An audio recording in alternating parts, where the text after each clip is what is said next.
17h-19h, on s'explique avec Claude Montané. Pour lutter contre le tabagisme en France, le gouvernement a récemment augmenté le paquet de cigarettes. Il atteint désormais plus de 10 € dans notre département et pour un paquet de 25 cigarettes, il coûte plus de 12 €. Cette augmentation va-t-elle, selon vous, couper l'envie de fumer ? Pourquoi et comment expliquer que c'est si compliqué d'arrêter de fumer ? Que pensez-vous de la cigarette électronique ? Pouvons-nous la considérer comme un outil de sevrage ? Le débat est ouvert et merci de réagir au standard de Réunion La Première en composant le 02 62 99 2000. 17h-19h, on s'explique sur La Première. Nos invités de ce soir pour répondre aussi à toutes les questions et à vos questions au standard de La Première, un médecin de l'AMPA, c'est l'Association nationale de prévention en alcoolologie et addictologie, Dr Camille Pudu. Bonsoir. Merci d'être avec nous. Un directeur de société spécialisée en cigarettes électroniques, Gino Gobalsamy. Bonsoir. Bonsoir. Merci d'avoir accepté notre invitation. Nous sommes dans le mois sans tabac, un mois pour raccrocher la cigarette. Et pourquoi d'ailleurs un mois, docteur ? Parce qu'on a tendance à dire qu'il faut entre 15 jours et bien un mois pour ne plus être dépendant physiquement à la nicotine. Parce que ce qui rend dépendant dans le fait de fumer, c'est la nicotine. Je précise que c'est pas la nicotine qui tue. Exactement. Ça, c'est ce que nous prônons aussi. La nicotine ne tue pas. Elle est addictive, comme le chocolat, le café. Oui. Et vous le savez peut-être qu'il y a des essais qui sont faits pour soigner les maladies d'Alzheimer avec la nicotine. Oui. Voilà. Donc la nicotine ne tue pas. Alors, 30 jours, c'est la durée au-delà donc de laquelle les symptômes, donc si j'ai bien compris, les symptômes de manque sont réduits. Exactement. Ils commencent à diminuer au bout de 15 jours et au bout d'un mois, on considère qu'il n'y a plus de dépendance physique à la nicotine. Ouais. Et donc, du coup, c'est plus facile de rester non-fumeur. Exactement. Il y a quand même 5 fois plus de chances d'arrêter de fumer définitivement grâce au mois sans tabac. Alors, quel regard vous portez sur la cigarette électronique, docteur Pudu ? Alors moi, Allons directement sur le sujet parce que nous avons un invité pour en parler. Vous en pensez quoi ? Moi, je pense que c'est un bon outil. Sevrage ? De sevrage, oui. Comme les substituts nicotiniques. J'ai tendance à proposer à mes patients ce qui existe et donc les substituts nicotiniques, les patchs. Donc ils délivrent en continu, les pastilles ou les gommes qui ont tendance à... Ça, c'est sur le moment. Et je parle toujours de la vape. Parce qu'en effet, il y a des a priori sur la vape qu'il faut casser et expliquer aux gens le principe et surtout bien se tourner vers un professionnel. Exactement. Il y a une désinformation et puis c'est vrai que... C'est-à-dire quand vous parlez de désinformation, Gino Gobalsamy, c'est-à-dire les médias. À travers les médias ? Ben oui, les médias se contentent de faire des effets d'annonce avec, en mettant en avant le côté négatif, soi-disant, de la cigarette électronique, parce qu'ils vont se baser sur des articles qui sont de qualité médiocre, qui ne sont pas vérifiés, qui sont sortis dans des journaux de second ordre, alors que les vraies études qui rapportent les effets positifs du vapotage sont simplement ignorées, parce que ce n'est pas intéressant. Lorsque vous parlez de vraies études, c'est-à-dire ? C'est-à-dire vous avez aujourd'hui plus d'une centaine d'études faites par des vrais scientifiques. Vous avez le docteur Konstantinos Parsalinos, qui est cardiologue à l'hôpital Onassis d'Athènes, qui est l'un des premiers, qui a fait des analyses de sang, il a fait fumer des gens, il a fait vapoter des gens, il a fait des tests sanguins, l'augmentation des nitrosamines, ce qui est cancérigène, l'accélération des battements cardiaques, tout ça, il a mesuré. C'est un professionnel, Konstantinos Parsalinos. Laurent Dutzenberg, le premier rapporteur du rap qui a été demandé sur l'époque de Hollande par Marisol Touraine, le monsieur addictologue de la France, Dutzenberg. Au départ, il était mi-figue, mi-raisin. Maintenant, il est pour la vape. OK ? Donc voilà, les vrais médecins, les vrais scientifiques, madame en face, on est pour. Les médias aiment bien ce qui fait vendre. Voilà, il y a une désinformation. Alors que le gouvernement, par exemple en Angleterre, eux, ils ont carrément, officiellement annoncé depuis octobre 2015 que la vape était 95% moins nocive que la cigarette. Là-bas, on a moins de 15% de la population qui est fumeur aujourd'hui. Il y a une vraie politique qui était... Voilà. Et d'ailleurs, le mois sans tabac a démarré là-bas. C'est ce qu'on appelait le stop-topper. Hein, ils ont commencé à copier sur là-bas. Mais là-bas, ça marche parce que derrière, vous avez les politiques qui poussent aussi dans ce sens-là. Mais regardez, docteur Pudu, qui vous regarde aussi, avec bien des grands yeux. Et ça veut dire quoi? Il est en train de dire vraiment des choses vraies, là? C'est sûr. Ça, parce que quand vapoter, on est très en retard par rapport aux autres pays. C'est vraiment un outil de sevrage. Ouais. Exactement, parce qu'on se rend compte que dans la vape, il n'y a pas grand-chose en fait dedans. Bien sûr, tout à fait. Il y a de la nicotine. Alors, on vient de le dire tout à l'heure, cher Claude, que la nicotine n'est pas dangereuse. Et elle n'est pas systématique. Il y a 3 choses forcément dans la vape. Il y a du propylène glycol. Donc, si je ne me trompe pas, on en trouve dans des additifs alimentaires ou certains médicaments. Il y a de la glycérine végétale, qu'on trouve également dans les médicaments, cosmétiques, antibiotiques. Et de l'eau. C'est les 3 composants de base. Et des arômes. Plus ou moins arômes et plus ou moins, du coup, nicotine. Voilà. Vous réagissez au standard de la première, la lutte contre le tabagisme. Dites-nous aussi le fait que le paquet de cigarettes coûte plus de 10 € actuellement. Il atteint plus de 12 € le paquet de 25 cigarettes. Eh bien, vous donnez votre sentiment. Est-ce que ça va vous couper cette envie de fumer? Nous vous posons la question. Et puis, on parle aussi de la cigarette électronique. Peut-elle permettre aux fumeurs de stopper la clope? Apparemment, oui, c'est un outil de sevrage. Votre sentiment au standard de la première au 02 62 99 2000 et par SMS au 06 92 70 2000. Pourquoi c'est si compliqué d'arrêter de fumer, docteur Pudu? Alors, parce que qu'est-ce qui fait qu'on a du mal vraiment à arrêter? Dans l'addiction tabagique, on va dire, il y a 3 dépendances. Il y a la dépendance physique, donc qui est due à la nicotine, comme on l'explique, et qui est traitée par des substituts ou la vape. Il y a la dépendance psychologique, c'est-à-dire le fait, quand on est un peu stressé, un peu angoissé, on fume. Donc, c'est une réponse, en fait, à un sentiment, qu'il soit bon ou mauvais. Donc le cerveau, il se souvient de tout ça. Et il y a la dépendance comportementale. C'est vraiment la gestuelle, le fait d'amener à la bouche quelque chose, le fait d'être en soirée avec des amis et de fumer. Et souvent, on a tendance à oublier la dépendance physique et comportementale et on se fixe que sur la dépendance physique, alors que les plus dures à prendre en charge, c'est les 2 dernières.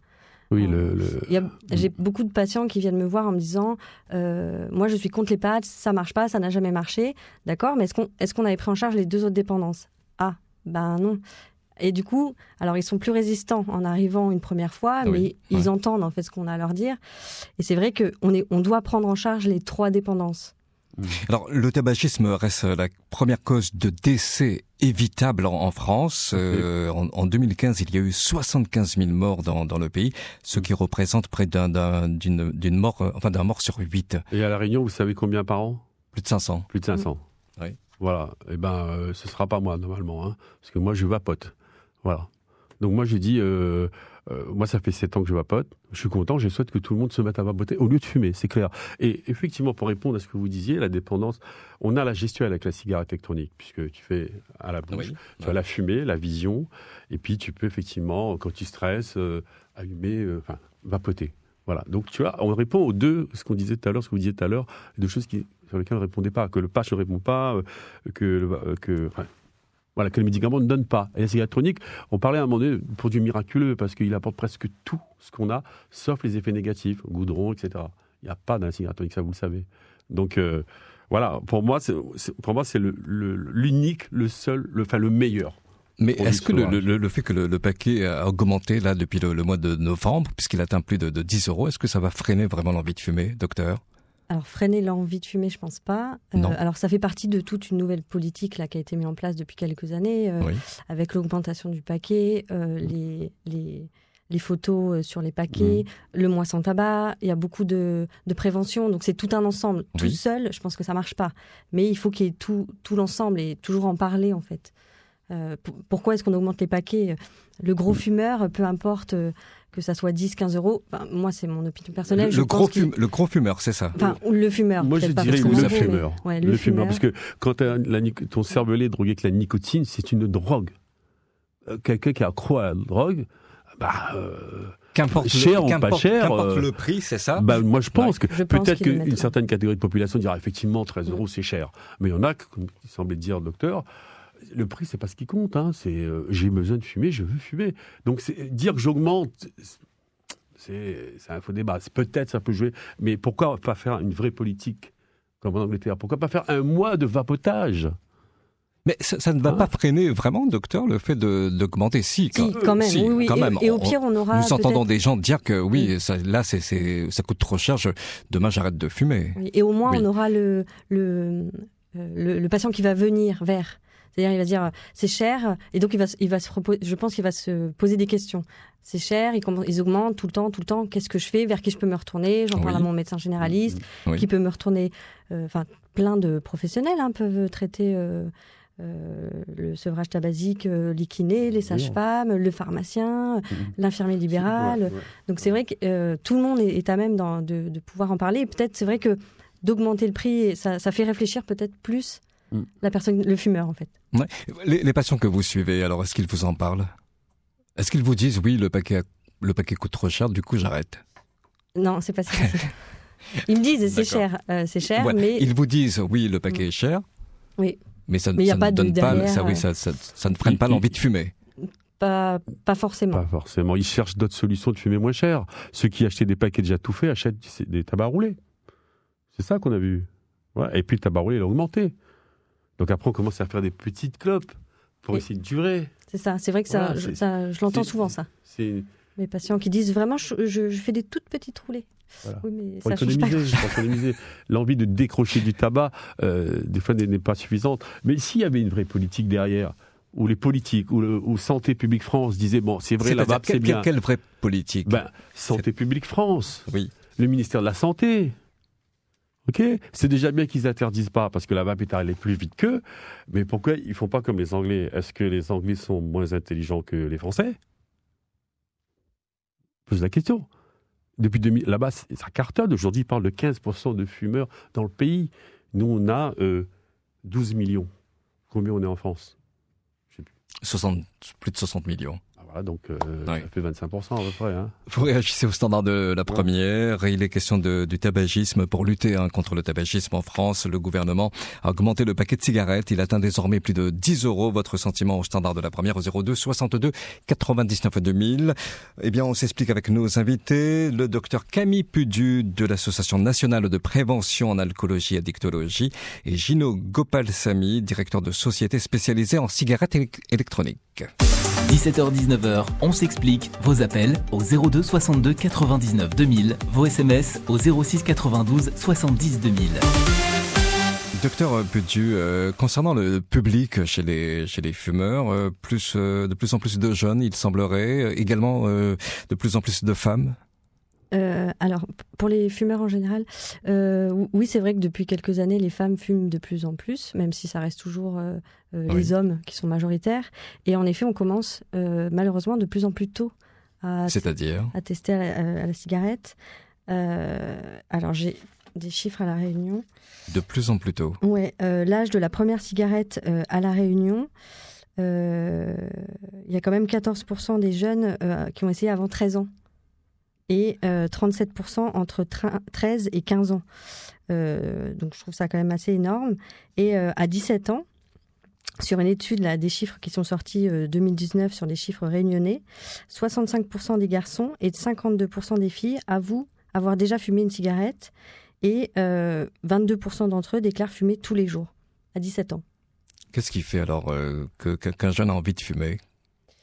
Qu'est-ce qui déclenche ? Le contexte, le groupe, je pense. Oui, c'est ça, l'effet mode, Mmh. l'effet pour faire adulte, c'est ça. Mais je l'ai déjà dit sur cette antenne, la génération de maintenant trouve ça complètement ringard de fumer. Moi, mes enfants aujourd'hui ont grandi, quand ils avaient 14, 15 ans, aujourd'hui ils ont 17, 18, 20. C'est toujours ringard pour eux de fumer. Leurs copains et leurs copines, c'est pareil. Fumer en 2020, se mettre à fumer, on te prend pour le jeune aujourd'hui dit que c'est ringard de fumer, docteur ? Oui, ça dépend. Alors c'est vrai que moi, malheureusement, c'est pas les patients que je vois le plus. Les jeunes, les ados, oui. C'est pas mon public, ils sont plus tournés vers les éducateurs et les infirmiers, donc j'ai pas assez de recul. Vous n'avez pas de retour en fait non. sur les. Voilà, mais sur les de ce que j'entends quand même dans ma vie personnelle, c'est mal vu de fumer. Je pense au moins l'effet positif de toutes ces campagnes anti-tabac qui ont depuis des années. Au moins les jeunes, eux, ils ont grandi là-dedans, ils ont compris, voilà. Et aujourd'hui, souvent c'est les jeunes qui incitent les parents, qui disent, papa, maman, arrête de fumer. C'est souvent ça. Nous, c'était nos enfants. Je pense que des exemples comme ça, il y en a beaucoup. Voilà, donc ça veut dire que les jeunes, c'est eux qui te disent maintenant, attends papa, bac gris c'est machin, bac jaune c'est machin, bac marron c'est machin. Et ça, c'est ça. Souvent, c'est les enfants qui ils apprennent à l'école et puis ils éduquent. Donc c'est normal qu'aujourd'hui, pour eux, fumer, voilà. Et le public qui vapote, plus d'hommes également, Gino Gopalasamy? Malheureusement, nous, on ne fait pas de statistiques pour savoir si des hommes ou des femmes qui achètent. On pourrait le faire, mais bon, c'est pas une donnée qui nous intéresse. Ce qui nous intéresse, c'est la quantité vendue par mois. Mais pour nous, il y a autant d'hommes que de femmes. Oui, mais de plus en plus de jeunes aussi qui vapotent. Non, je vous rappelle que nous ne vendons pas la cigarette tonique aux mineurs. Quand je parle de jeunes, je parle des jeunes de 18 ans, adultes. 19 ans, oui, de jeunes adultes. Non, la cigarette, comme la cigarette électronique, il n'y a pas d'âge.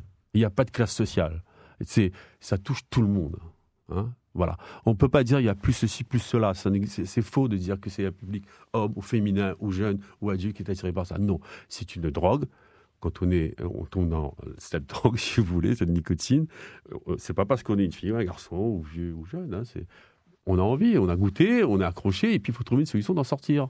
C'est ça. Vous parlez de drogue, docteur, quand on parle de la cigarette, quand on parle du tabac.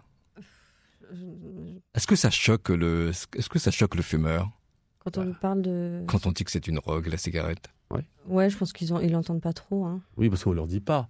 On leur dit que vous êtes addict. Mais on sait que c'est une drogue dure, la cigarette. C'est le premier produit le plus dépendant devant l'héroïne, devant la cocaïne. C'est plus facile d'arrêter de dire tiens, je bois pas que de dire tiens, je fume pas. Et dire je fume pas, c'est dur, quoi. C'est dur. Je crois. Je me rappelle en tout cas. Et c'est ce que j'entends. Donc c'est une drogue dure, c'est pour ça que c'est difficile. C'est pour ça qu'il faut trouver des bonnes solutions. Dans lesquelles vous partez en guerre contre la cigarette, vous. Non, mais c'est clair. Non, moi je suis en guerre contre la cigarette mais je suis plutôt en guerre. Oui. Contre... Vous êtes un ancien fumeur. Hein? Oui, mon épouse aussi. Et d'ailleurs, tous les gens que je connais sont comme ça. Vous étiez à plus d'un paquet par jour.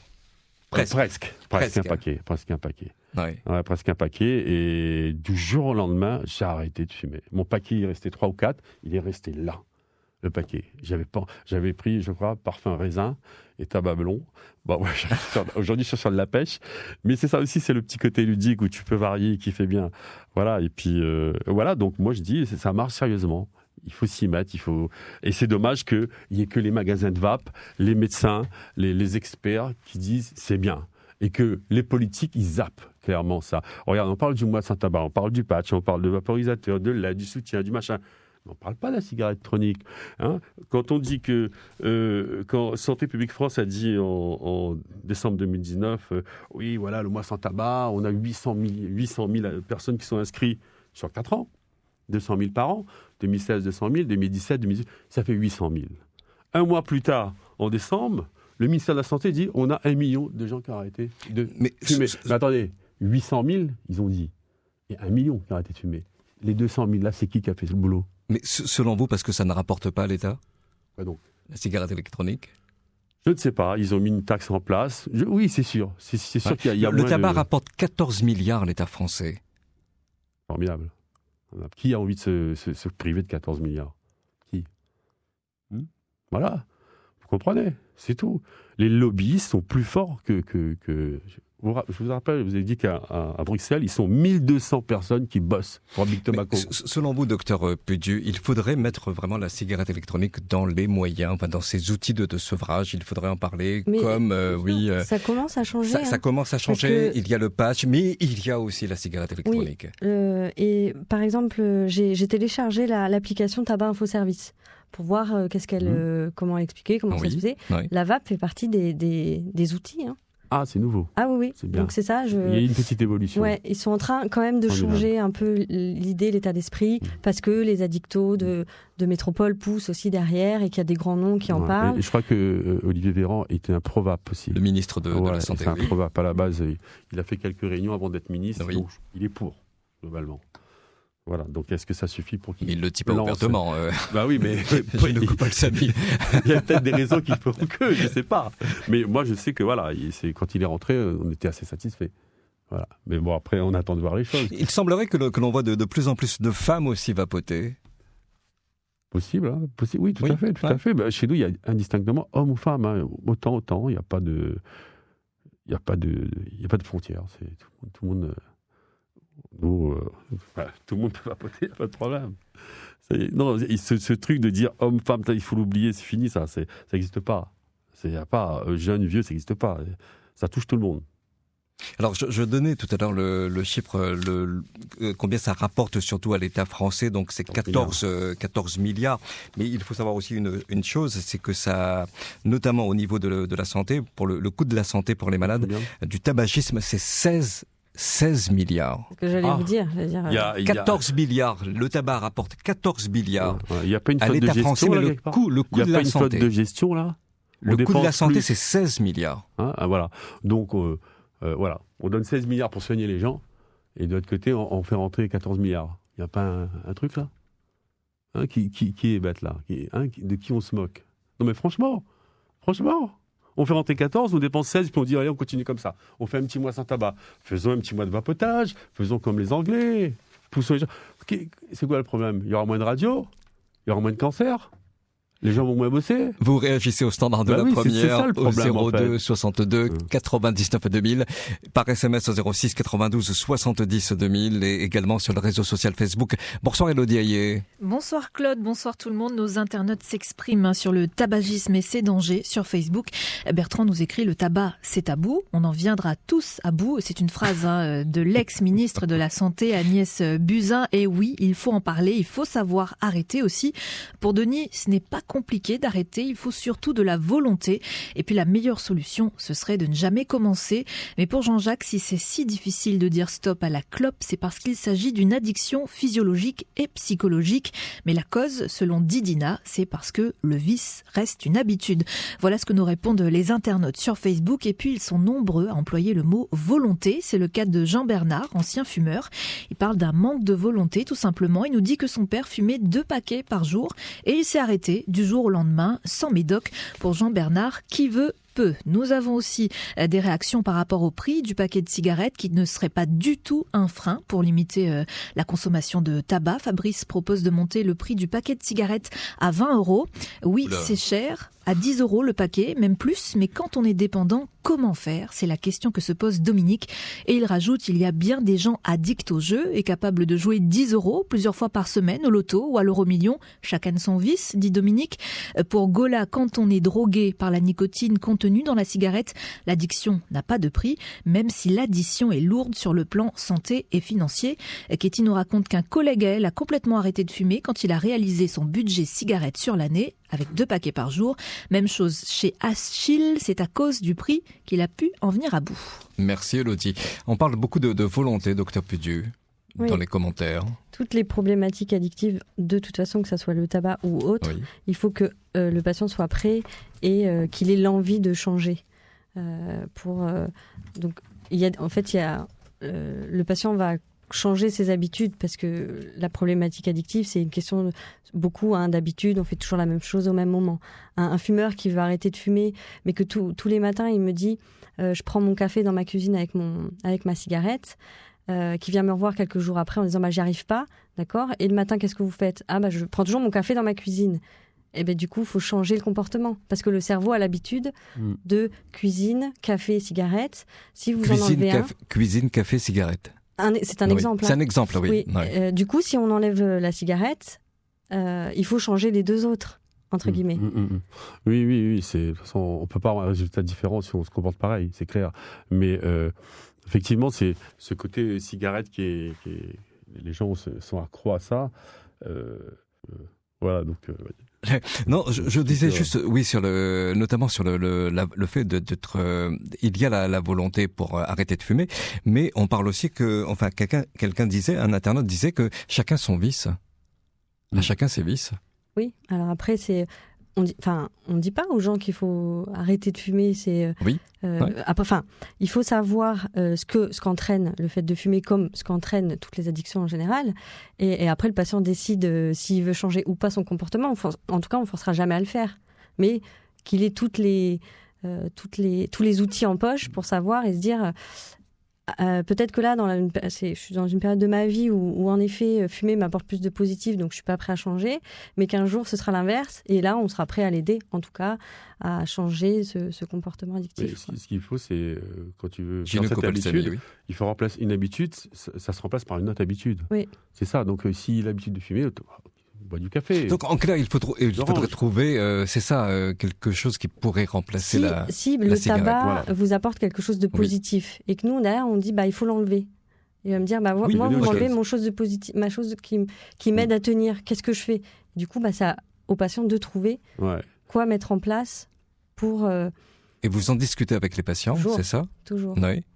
Je leur dis. Mais ils vont choisir quoi, par exemple? Chacun a sa Bien petite sûr, technique. oui, chacun est différent. Et chacun va choisir, parce que je pourrais donner aux patients plein d'exemples de quoi faire, comment faire. Si ça vient pas de lui, de toute façon, ça marchera pas. Ou un temps, mais pas sur le long terme. C'est vrai que le gars, la personne qui va arrêter de fumer doit avoir envie de vapoter. Il faut déjà lui montrer quel est l'avantage de vapoter. Et surtout lui faire comprendre qu'il aura toujours, excusez-moi le mot, son kiff.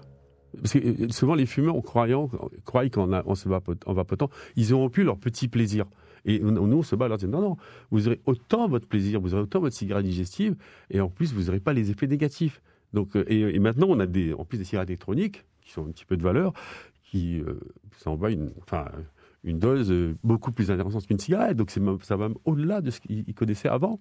L'internaute, alors c'est Gola qui dit quand on est drogué par la nicotine contenue dans la cigarette, l'addiction n'a pas de prix, docteur. Mais c'est ce qu'on disait justement. Même le paquet à 20 €, donc là on nous dit ça ne va pas empêcher le fumeur de... C'est juste peut-être de freiner quand même, d'augmenter, de pousser, ou en tout cas faire venir certaines catégories de gens qui ne l'auraient pas fait avant.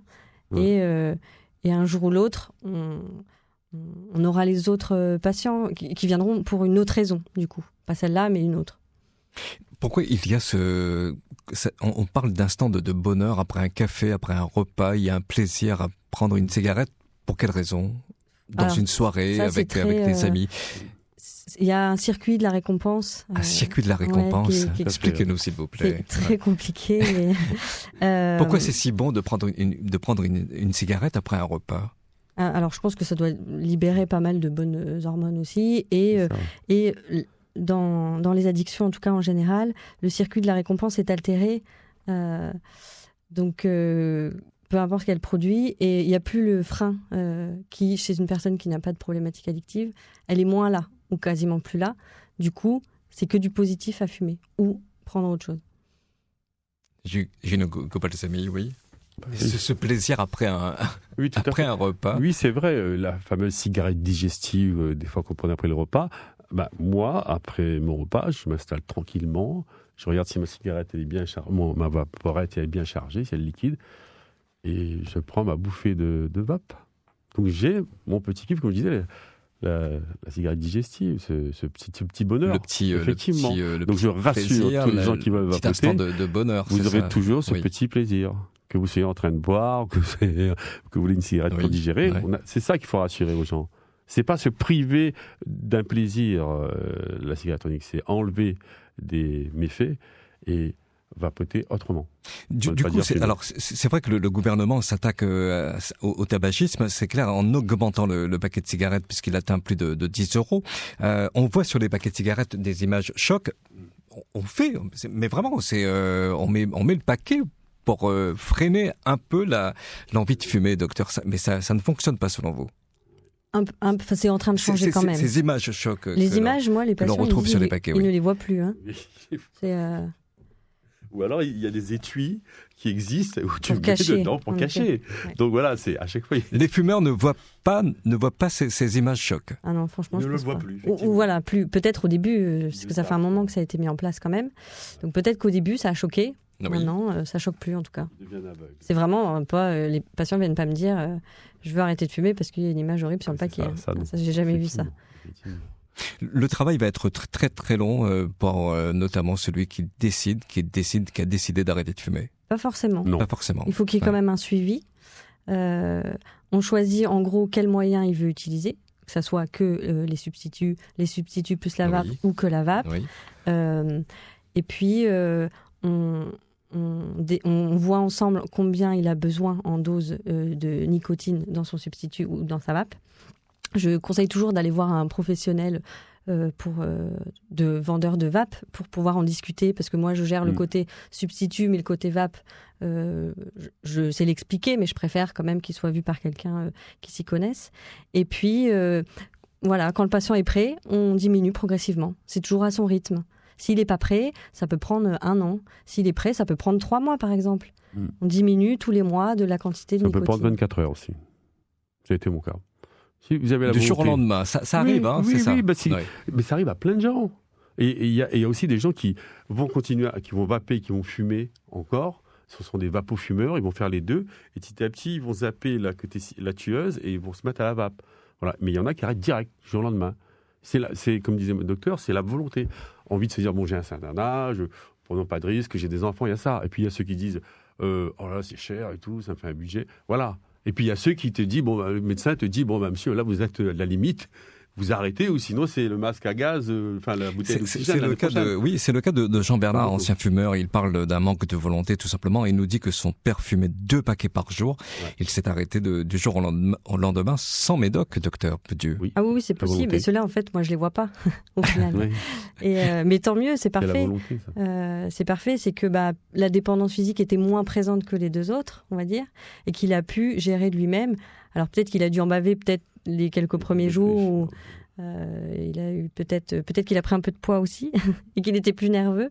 Mais en fait, les substituts et la vape, ça va aider à faire ça plus facilement. Pourquoi se priver de choses pour que ça soit plus facile, en fait? C'est ça aussi la question. Il y en a, c'est à la dure. On y va. Allez, moi, je suis comme ça. J'ai appris à être à la dure. C'est la dure. Hein. Avec les substituts, c'est plus facile. Il faut à la dure, souvent dans une soirée, emmené par l'ambiance, donne-moi une cigarette. Et puis c'est reparti. Oui, c'est ça. Voilà. Alors, moi, j'ai eu des gens venir chez nous, dire, moi, j'ai arrêté de fumer, j'ai arrêté de tout, mais je fais des soirées où tout le monde fume, je veux une cigarette électronique. J'ai dit, très bien. Pour éviter de replonger. Pour se mettre dans le groupe déjà, pour pas se retrouver pour éviter pour pouvoir faire sa fumée d'être comme tout le monde. tenté de reprendre la cigarette. Nous allons écouter Philippe de Saint-Paul au Standard de la Première. Bonsoir Philippe. Oui, bonjour tout le monde sur le plateau. Bienvenue Philippe. Juste 2 petites questions peut-être. On parle le prix du paquet de cigarettes à 10 €. Mais combien coûte le vape? Et si on se met au vape, est-ce qu'on pourrait pas devenir addict du vape? Et est-ce que c'est un truc pour arrêter de fumer ou bien c'est pour remplacer la cigarette? Ça, c'est une bonne question. Philippe, vous êtes un fumeur? Non, pas du tout. Du tout? Non, pas du tout, mais j'entends le monsieur qui défend sa paroisse. Bien sûr. Et ça m'agace un petit peu de voir que... Pourquoi vous savez, on sauve des gens, on essaye de sauver, donc on essaye de le faire au mieux. Mais est-ce que vous avez entendu le docteur Pedieu qui était avec nous, qui disait que c'est un outil de sevrage également, la cigarette électronique, Philippe? Oui, justement, j'ai entendu ce que disait le docteur, c'est un outil de sevrage. Mais est-ce que aussitôt se mettre à la vape, on s'arrête à un moment donné, ou bien on est obligé on remplace la cigarette par la vape? Alors c'est selon. Il y a des gens qui vont arrêter tout de suite. Il y a des gens qui vont continuer, qui vont vaper pour avoir leur petit plaisir. On parlait de la cigarette digestive tout à l'heure. Et puis il y a des gens qui vont dire je vape et je vais arrêter dans quelques temps.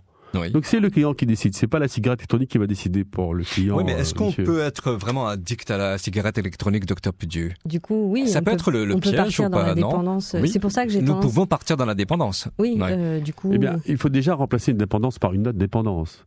Et après la deuxième dépendance, on peut se sevrer. Parce que se sevrer, c'est une vraie cigarette, là. Tu vas couper, tu vas la casser en deux pour dire tiens, je vais moins fumer. Alors que sur la vape, on peut diminuer son taux de nicotine et arriver à 0. Et c'est la nicotine qui te rend addict. Donc pour répondre à ce monsieur, on peut vaper et ne pas être addict.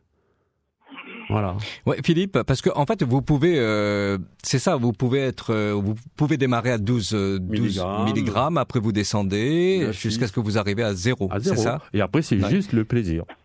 Si on veut. Dans tout ça, ou être avec les autres. Dans tout ça, on ne sait toujours pas le prix. Oui, alors le prix. On n'est pas là pour parler du prix, mais globalement, en fait, combien ça coûte une cigarette électronique? Je vais vous donner le prix, cher monsieur. La plus petite cigarette électronique vaut 19 €. La cigarette à 19 €, elle est conseillée pour quelqu'un qui fumerait 2 ou 3 cigarettes par jour. Et l'erreur que font les gens, ceux qui fument 30 cigarettes par jour, ils disent donne-moi la cigarette à 19 €. Ça ne marchera pas, parce que ces gens-là sont habitués à avoir une certaine dose de nicotine, une certaine vapeur, une certaine fumée. Ils veulent avoir une bouffée qui envoie. Et 19 €, ce ne sera pas bon. On a des cigarettes électroniques qui valent plutôt 50, 60 euros. Et c'est un coût que vous faites une seule fois. C'est pas 20 euros tous les jours. C'est 50, 60 euros une fois. La cigarette électronique, après, il faut acheter les liquides. Ça vous revient à 1 euro par jour. Oui. Donc 30 euros par mois, le fait de vaper. 30 euros par mois 1 euro par jour. 1 euro par jour. C'est ça, le vapoter. Le coût de revient. Voilà, Philippe, le coût de revient à peu près. Justement, si on compare aujourd'hui le paquet de cigarettes à 10 euros par jour, ça revient à 3 000 euros par an et 3 600 par an. Et si on devient addict à la cigarette électronique, ça va coûter combien par an ? 365 fois 1, ça fait 365 euros. 1 euro par jour. Si c'est vrai, c'est un bon produit. Si c'est un pas cas. Vrai, c'est le cas, je vous le confirme. Tous nos clients peuvent le confirmer. Et certains médecins, dont madame certainement peut aussi le confirmer, c'est un bon produit. Il faut trouver un bon vendeur qui va vous conseiller, parce que comme disait madame tout à l'heure, il y a un soutien comportemental. Nous, notre soutien consiste à vous accueillir. La première question qu'on vous pose, c'est monsieur, madame, bonjour, combien de cigarettes vous fumez par jour ? C'est la première question. Et en 2 minutes, on peut tout de suite voir cette personne-là. Le nombre de milligrammes, voilà, c'est ça à peu près. On sait tout de suite ça. Je sais qu'avant, la majorité des gens qui rentraient, c'était du 12 milligrammes. Et pour vous dire que la vape, ça a fonctionné, la majorité des gens aujourd'hui, c'est du 6 mg. Ok ? Avant, on ne vendait que du 0, 3, 6, 9, 12 mg. Il y a une énorme demande pour du 2 mg maintenant. Donc vous voyez bien que les gens qui vapotent ont eux-mêmes, se sont auto-sevrés. Les gens sont intelligents, ils savent ce qu'ils font. Oui, ils ont un minimum d'informations, ils ont un vendeur efficace en face d'eux, qui lui prend la main de petit à petit, on lui fait un upgrade en plus. Il le suit, il n'a aucune raison de ne pas le suivre. Philippe, merci beaucoup pour la réaction. Docteur Pudu, les gens qui à la fois fument donc une cigarette et puis après prennent et vapotent ensuite, prennent la cigarette électronique. Vous en pensez quoi ? Alors, dans la démarche d'arrêter de... Les deux, ils font les deux. Alors, à la fois cigarette et puis la cigarette électronique. C'est pas bon ça ? Non, c'est des vapofumeurs. Il y a toujours tous les produits cancérigènes qu'il y a dans le fait de fumer, le goudron, le monoxyde de carbone. Le but de passer par la vape, c'est vraiment alors pourquoi pas dans une démarche de diminuer la cigarette pour entre guillemets augmenter pourquoi pas la dose de nicotine dans la vape. Et si après le patient ne veut pas rentrer dans une addiction parce qu'il se dit moi la vape ça peut être addictif, je veux pas, on va reprendre avec lui comment faire pour se déshabituer de sa vape. C'est de l'oublier de temps en temps, c'est de diminuer aussi la nicotine dedans, comme on fait pour les substituts. Mais on ne peut excusez-moi, quelqu'un qui fume, il est addict à sa cigarette, à sa tueuse. Pour rentrer dans la vape, il faut qu'il change son addiction par une autre addiction. Il faut. On remplace une drogue par une autre drogue. Il n'y a que comme ça que ça va marcher. Le cuisine, café, cigarette va devenir cuisine, café, cigarette électronique. Voilà. Et c'est après, quand on rentre dedans, on dit tiens, c'est bien, j'ai pu faire la balance. Maintenant, je suis dedans, j'ai des choix. J'ai des choix de baisser ma nicotine. Je vais voir le vendeur, parce que je trouve que le goût n'est pas bon. On peut être vraiment suivi. On a le soutien comportemental. Il suffit d'avoir un spécialiste en face de soi. J'ai la question de l'internaute, enfin de celui qui nous envoie le SMS qui dit mais pourquoi ne pas interdire la vente de cigarettes, docteur? Voilà. C'est les politiques. Si vous avez la réponse, oui. Je ne pourrais pas répondre à ce genre de questions. Mais vous savez que dans les années 1930, quand la cigarette est sortie aux États-Unis, au moment où c'était lancé, il y avait déjà des rapports d'experts chez Big Tobacco qui disaient que c'était cancérigène. C'était étouffé. Et puis voilà. Puis maintenant, ça fait 70 ans que c'est là. Qui c'est qui va arrêter la machine? Vous réagissez au standard de Réunion la première, 02 62 99 2000. Pour lutter contre le tabagisme en France, le gouvernement a récemment augmenté le paquet de cigarettes. Il atteint désormais plus de 10 € dans notre département et pour un paquet de 25, il coûte plus de 12 €. L'augmentation va-t-elle, selon vous, couper l'envie de fumer? 02 62 99 2000. 17h-19h, on s'explique. Vos appels au 02 62 99 2000. Vos SMS au 06 92 70 2000. J'ai le message de Jean-Charles qui dit vous parlez de cigarettes, moi j'ai mon cardiologue, il est là pour me dire d'arrêter de fumer, mais lorsque mon cardiologue parle, il sent la cigarette. J'entends. Là, apparemment, il est pas content, Jean-Charles, parce que pour lui, ça ne sert à rien de faire cette émission, parce qu'il a l'impression qu'en fait, personne n'entend les messages de prévention, de sensibilisation, et que ça rapporte trop à l'État. Mon cardiologue me dit d'arrêter de fumer, mais lui sent la cigarette. Alors, j'entends que c'est Oui, vrai que ouais. c'est quand même mieux d'être pris en charge par quelqu'un qui a pas de problème, mais personne n'est parfait. Alors, son cardiologue peut-être l'a fume, mais peut-être qu'il va être dans une démarche, ce que j'espère pour lui, un jour d'arrêter de fumer. Et puis, c'est pas parce que le voisin fait comme ça qu'il faut faire pareil. Donc, si son cardiologue lui conseille d'arrêter, je pense peu importe qu'il fume ou qu'il ne fume pas, autant qu'il entende son message. Oui, il doit pas se C'est baser- le plus important, oui. Il ne doit pas se baser sur ce que fait son cardiologue, il doit se baser sur ce que dit son cardiologue. Fais ce que je dis, pas ce que je fais. Tout le monde le sait. Nous allons écouter justement Elodie Haillé avec les commentaires laissés sur le réseau social Facebook. Et les internautes continuent à penser que la meilleure solution serait d'augmenter le prix du paquet de cigarettes. 20 € c'est mieux, écrit Patrick. Pour Chrysélis, si c'est plus cher, ça peut-être empêcher les jeunes, par exemple, de commencer. Pour les autres, ils risquent de continuer selon leur degré d'addiction. Damien écrit « Augmenter les prix n'empêchera pas la dépendance. Au contraire, à part les business parallèles, il ne voit pas où ça nous mène. Corinne n'a jamais eu envie de fumer, et là encore moins, dit-elle. Christophe a choisi l'ironie pour s'exprimer. Voilà ce qu'il dit. Le tabac, c'est pas bon, ça tue, c'est sûrement vrai. Alors pourquoi l'État continue à laisser en vendre ? Car à un moment donné, il faudra choisir. Pour lui, il faut arrêter de prendre les ex-fumeurs pour des idiots et jouer sur les deux tableaux. Soit c'est un poison et on interdit sa vente, soit on le laisse en vente et on arrête de jouer, entre guillemets, les vierges effarouchées. Pour Michel, augmenter son prix pour dire juste pour le faire, c'est hypocrite, c'est juste une question de santé publique et malhonnête. Selon Jean-Luc, le vrai courage politique serait d'interdire le tabac, mais ça, ils ne le feront jamais. Voici la question de Vincent. En dehors des spots sur les risques de cancer, y a-t-il un autre moyen de sensibiliser les fumeurs de la nocivité de la cigarette sur leur santé, celle de leur famille et de leur entourage ? Marie-Lourde suggère que le ministère de la Santé fasse la promotion des soins anti-tabac gratuits, car il y en a, dit-elle. Serge écrit, à part créer de nouvelles taxes, nos gouvernants ont-ils de grands projets pour le pays ? Et pour info, je ne fume pas. Isabelle rajoute, c'est un peu comme les radars, on parle de sécurité et de prévention, or on se fait flasher, on paie et voilà. Benjamin qui dit, marrant les gens qui hurlent que c'est de l'argent qui rentre dans les caisses de l'État. Est-ce que vous préférez qu'on augmente vos impôts ? Et puis Philippe écrit, fichez un peu la paix aux marchands de tabac et aux fumeurs, on a d'autres priorités. Ce que l'on peut dire, Claude, c'est que la question du tabac divise sur les réseaux sociaux. Et c'est vrai, Dr Pudu et Gino Gopalsamy, ça divise. On parle aussi, il y a ce sentiment d'hypocrisie aussi en France, peut-être, docteur. Je comprends, mais c'est en train de changer quand même, doucement, on va dire. Il y a quand même des choses qui ont été mises en place. Quelqu'un parlait du prix, que c'était cher les consultations. Oui. Dans l'Exapa, c'est gratuit, c'est anonyme. On délivre les substituts. Il n'y a même pas à faire d'ordonnance s'il faut, donc faut le savoir aussi. Oui, et chez nous aussi, les consultations Gino sont gratuites. Gopalsamy, oui. Chez nous aussi, les consultations sont gratuites. Mais en dehors des spots sur les risques de cancer, est-ce qu'il y a un moyen de sensibiliser les fumeurs de la nocivité de la cigarette sur leur santé, celle de leur famille et de leur entourage ? C'est d'en parler, c'est peut-être les premiers intervenants médicaux, paramédicaux, de toujours un petit peu poser la question et dire est-ce que vous savez ? Parce que c'est vrai que ces dernières années, on en parle beaucoup. Donc globalement, les gens savent ce que ça entraîne. Peut-être les plus âgés le savent moins. C'est vrai, un exemple proche dans la famille ou des amis qui auraient eu un problème ou un souci avec la cigarette, souvent c'est un impact psychologique. C'est le déclencheur qui fait que, tiens, je vais faire attention moi aussi. Tu vois, souvent c'est ça. Oui, c'est ça. Mon père est décédé d'un cancer du poumon, du coup, je ne veux pas faire pareil. C'est pas vraiment les campagnes, les machins, tout ça. Ça aide, ou en tout cas, ça aide pour savoir vers qui se tourner.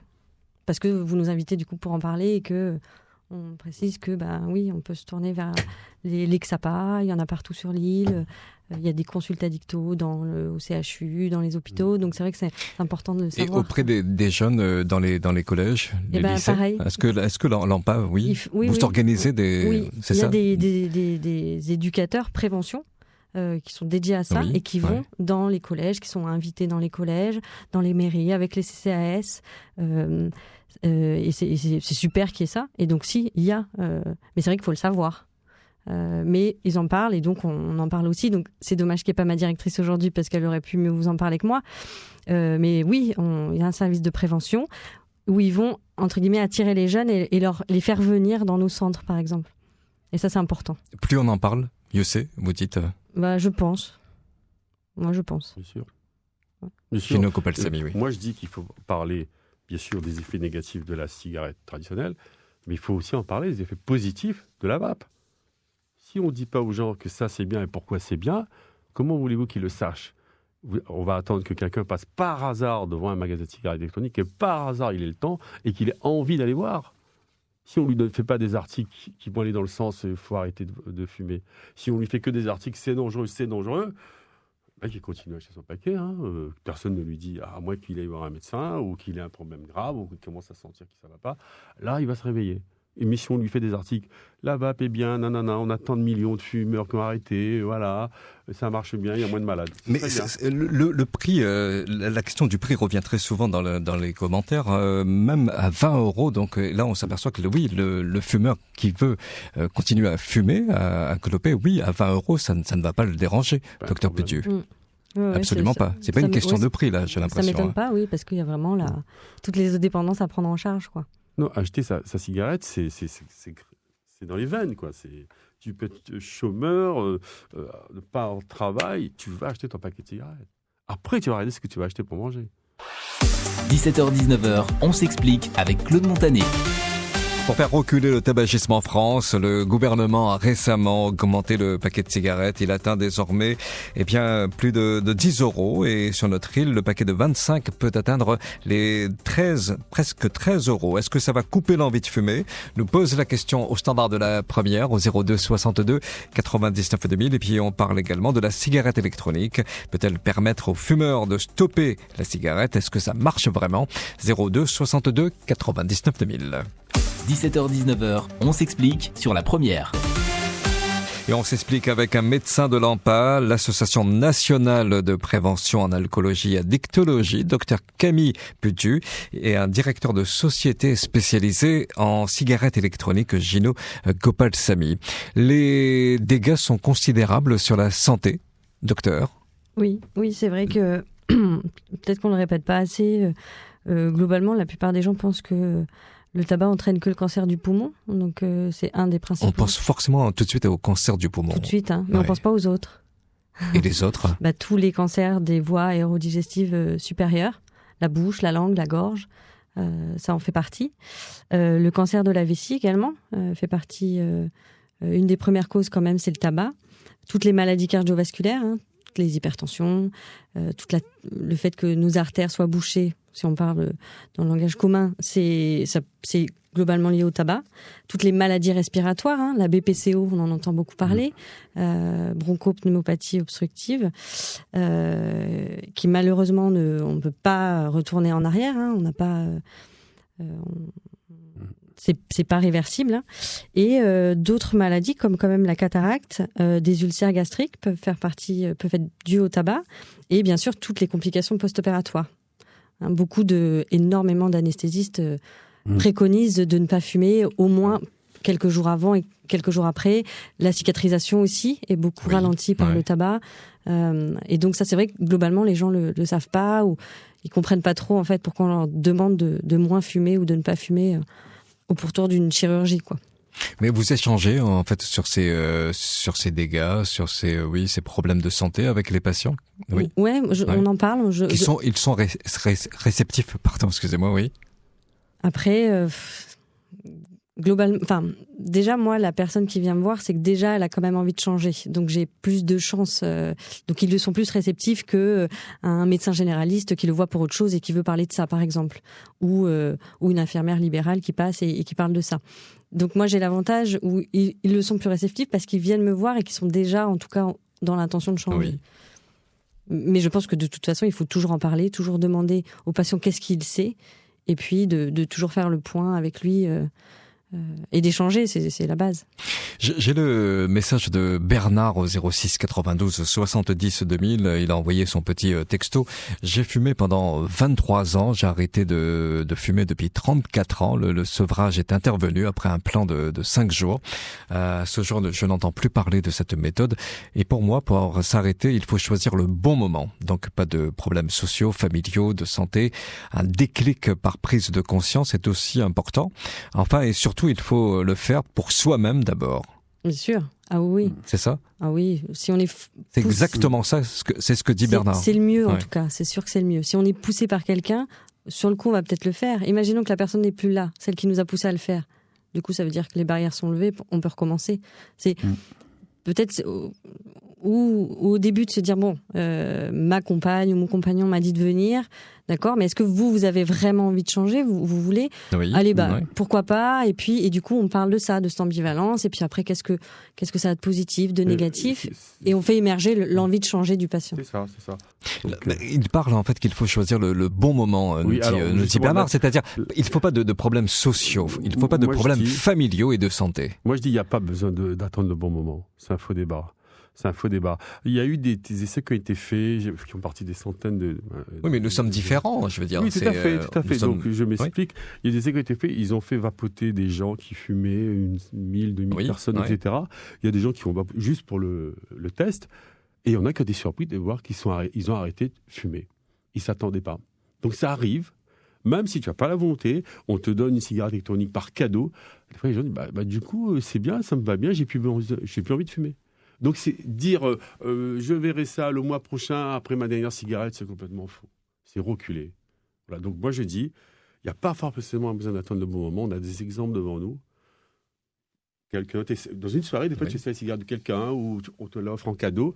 Ça peut marcher aussi. Il n'y a pas besoin d'attendre un vrai moment. C'est faux. Ça marche. Ça peut marcher comme ça. Et ça peut aussi ne pas marcher.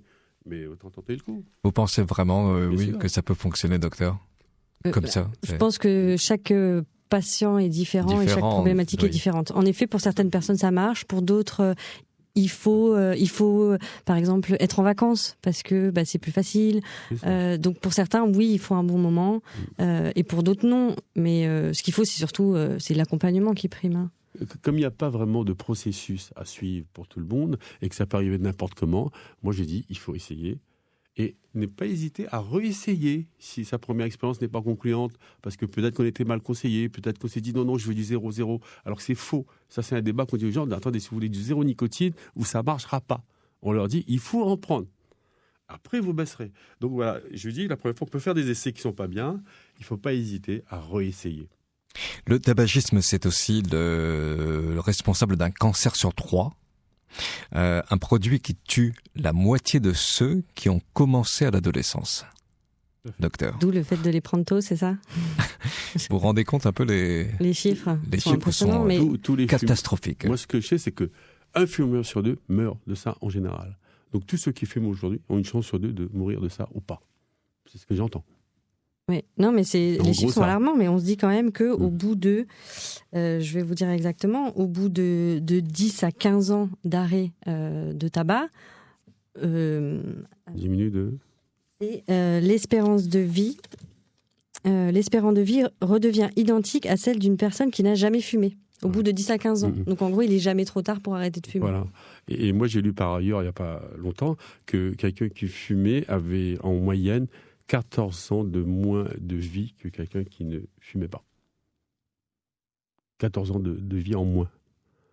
Voilà. Donc, voilà. Vous disiez tout à l'heure, lorsqu'une personne arrive chez vous, c'est forcément quelqu'un qui a arrêté de fumer, gynécobalsamie. Chez nous, non. Chez nous, c'est quelqu'un qui veut peut-être arrêter de fumer, qui veut se renseigner. Est-ce que c'est un outil, parce qu'on parle de la cigarette électronique comme un outil de sevrage. La personne qui arrive chez vous, est-ce que c'est parce que j'ai arrêté de fumer, c'est ça ? Non, c'est pas la première démarche. Non, c'est parce que j'ai envie d'arrêter. Ça fait un moment parce que j'ai envie d'arrêter. J'ai envie d'arrêter, parce que j'ai vu des amis arrêter, ou mon médecin m'a dit il faut que tu arrêtes, ou c'est trop cher, ou ton magasin il est beau, je vais voir ce que tu vends.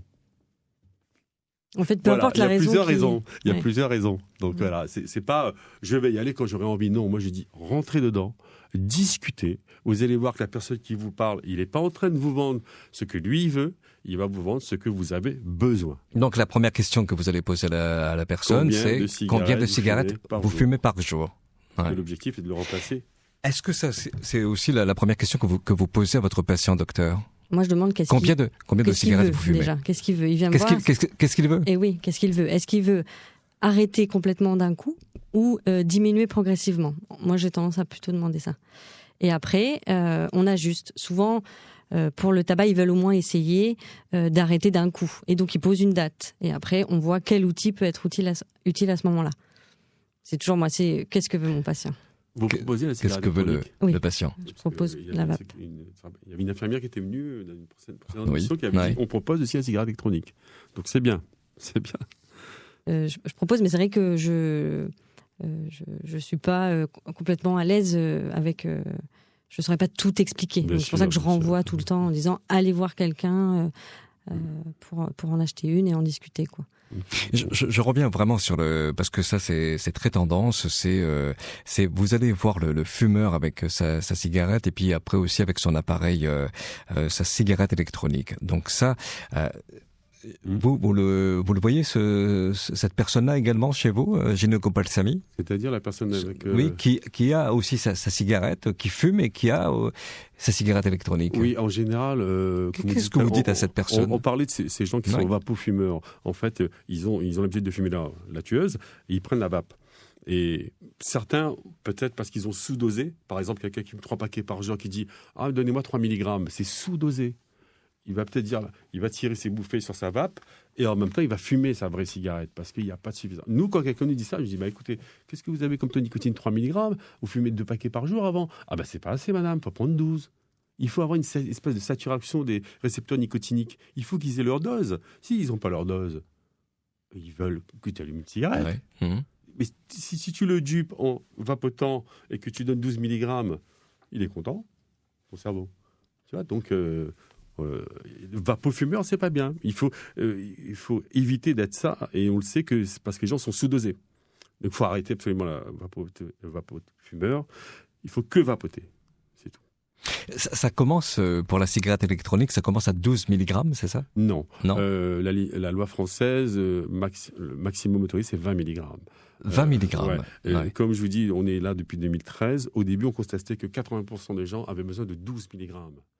Maintenant, d'ailleurs, nos achats, on se rend compte, les gens, c'est plutôt du 6 mg qui veulent, du 6 mg. Et aujourd'hui, on a beaucoup de demandes des gens qui veulent du 2 mg ou du 3 mg. Ça ne se faisait pas avant. Donc, il y a vraiment une évolution aussi chez les vapoteurs. Au niveau matériel, au niveau de la façon dont ils comprennent la nicotine. Et puis, on leur explique, nous, ce qui se passe, pourquoi celle-là est mieux, etc., pourquoi ce produit est mieux. Donc, ils comprennent. Et c'est pas bêtement acheter un paquet de cigarettes et puis l'allumer. Il y a vraiment un suivi, une prise en main, un changement de goût. Voilà, donc tout ça, on suit. Oui, c'est une adaptation du traitement. Exactement. Parce qu'il y a des patients qui fument sous les patchs. Hein. Et en effet, parce qu'ils ne sont pas assez dosés et qu'ils sont en manque de nicotine. Voilà. Et donc, on ajuste. Ou surdosés. À l'époque de 2013, quand ça a flambé partout et qu'on trouvait des cigarettes électroniques au marché de nuit, dans les stations à essence, vous arrivez, vous dites, sans choisir de parfum, de taux de nicotine, on vous donnait du 18, du 12. Il y a plein de gens qui sont arrêtés à 7 essais là. Ils vont dire, ça m'a brûlé, machin. Et à partir de là, ça leur a donné une excuse pour dire, je continue à fumer. C'est pour ça que je dis, ne vous arrêtez pas là, réessayez. Il y a vendeurs et vendeurs. Un paquet de cigarettes, vous pouvez l'acheter n'importe où, c'est pareil. Oui, mais une cigarette électronique, non. Il faut vraiment avoir le bon conseil, c'est ça. On va avoir un médecin pour être conseillé, on va avoir un vendeur de cigarettes électroniques pour être conseillé. Mais quelqu'un qui est là, qui a pignon sur rue, qui ne vend pas sur Internet. Et puis, avec l'histoire du Covid, maintenant, courir derrière le prix, c'est plus le débat. À mon avis, il faut chercher maintenant un peu plus le bien, le bon, la qualité, avant de chercher le prix. Je regarde le message qui nous arrive. Alors, c'est un auditeur qui parlait de cigarettes et de schizophrénie, docteur Poudou. Oui. Alors, j'arrive pas à décrypter vraiment le message, mais voilà, je pense qu'il doit avoir du mal peut-être à arrêter de fumer. D'accord. Ouais. Oui, mais parce que souvent, les patients qui ont une problématique psychiatrique, ils ont moins tendance à venir vers nous. Ils sont peut-être un peu moins entendus, alors que c'est juste qu'avec eux, ça peut être un peu plus long et c'est une prise en charge différente d'un patient qui n'a pas de problématique psychiatrique, mais on est tout à fait apte et on les prend en charge sans problème. Hein. La première démarche, c'est vraiment d'en parler à son médecin généraliste. Je pense n'importe qui. N'importe qui ? Même un ami, parce que moi j'ai beaucoup de patients, parce que globalement j'ai rarement des patients qui viennent que pour le tabac. Ça, on est d'accord que moi c'est plus toutes les addictions. Mais j'en ai quelques-uns qui m'ont dit, c'est un ami à moi qui m'a parlé de vous. Donc mine de rien, c'est le jour où on a envie d'arrêter de fumer, on en parle à son voisin, à son collègue. Tiens, j'aimerais bien arrêter de fumer, je sais pas comment faire. Et peut-être que cette personne-là a la réponse. Et après, si personne ne l'a, en effet, si personne ne l'a, oui. On se retourne vers un professionnel du coup. Quelqu'un forcément aura la réponse. Mais la démarche, elle est aussi bien si j'en parle à mon médecin généraliste. Bien sûr. Ouais. Le médecin généraliste qui va me conseiller en fait d'aller de prendre rendez-vous avec un addictologue, c'est ça? Alors ça dépend. Il y en a qui commencent déjà à prendre en charge pour le sevrage tabac parce qu'ils sont capables de le faire. Oui. Il y en a qui préfèrent se dire je préfère renvoyer vers une structure adaptée parce que peut-être que ça cache aussi d'autres consommations, ne l'oublions pas. Et où le prendre en charge lui, un infirmier, un kiné peut très bien le faire. Le kiné qui vient à la maison tous les jours peut très bien vous aider à vous sevrer en tabac. Oui, Gino Gopalsamy, oui, ça peut. Le conseil peut venir d'un ami, c'est ça, comme vous d'un disiez, collègue. Aller voir son médecin, se faire conseiller, etc. Nous ne sommes pas des médecins, mais nous faisons le boulot de conseil au mieux pour que le fumeur arrête de fumer et vapote. Et là, on va le conseiller au mieux. Donc, on a aussi le conseil que nous faisons. D'ailleurs, nous, on s'attache à avoir que des collaborateurs qui sont vraiment des anciens fumeurs, qui sont vapoteurs et qui savent ce qu'ils vendent. Le paquet de 25 qui coûte plus de 12 € sur notre île, est-ce que cette augmentation va, selon vous, couper l'envie de fumer? On s'explique ce soir avec Dr Camille Pudu, qui est de l'Association nationale de prévention en alcoolologie et addictologie, et puis un directeur de société spécialisée en cigarettes électroniques, c'est Gino Gopalsamy. 18h30 sur la première. Élodie est avec nous. Je commence par le message de Caroline. Fumer nuit au porte-monnaie et à la santé des gens. Pensez-y. Pour Sabine, malheureusement, les vrais fumeurs ne s'arrêteront pas, même si le prix du paquet augmente. C'est un besoin pour certaines personnes, notamment afin de lutter contre le stress. Ange est une ancienne grosse fumeuse et nous dit qu'elle a réussi à arrêter il y a 5 ans, après 40 années, avec 2 paquets par jour de brune. Nicole nous parle de sa belle-sœur qui n'a jamais fumé et qui pourtant est morte d'un cancer du poumon. Bruno écrit: on te colle des photos dégueulasses sur les paquets, on te dit que ça nuit à la santé, on te l'augmente à tour de bras. Mais en réalité, c'est la poule aux œufs d'or. C'est simple, si demain plus personne ne fumait, c'est des milliards de recettes qui partiraient en fumée. Pour le coup, c'est comme pour l'alcool, à consommer avec modération. Alors il a l'impression que l'on s'en cogne un peu de notre santé. Sinon, le gouvernement aurait la capacité d'interdire tout bonnement la consommation de tabac. Mais ça, ils ne le feront jamais. C'est trop d'argent perdu. Pour Claudine, on ne parle pas de la malbouffe, de l'obésité, qui sont aussi des facteurs aggravants pour la santé. Le diabète, les maladies cardiaques aussi. Tout cela à cause d'une alimentation trop riche en sucre. Mais que font les autorités? Elle aimerait que l'on arrête de parler de la cigarette comme étant le mal personnifié. On dirait que tous les maux viennent du tabagisme. Arrêtons de faire une fixation là-dessus. Ayons une approche plus globale. Marie-Jeanne pense que de toute manière, les fumeurs continueront à fumer et rajoute que certains le disent haut et fort. On continuera la clope malgré le prix. Elle dit: j'ai connu quelqu'un qui soutenait que fumer ne tuait personne. 6 mois après, c'est lui, hélas, qui partait en fumée. Et puis Steph, lui, est pour l'interdiction de fumer dans les lieux publics, les terrasses, les restaurants.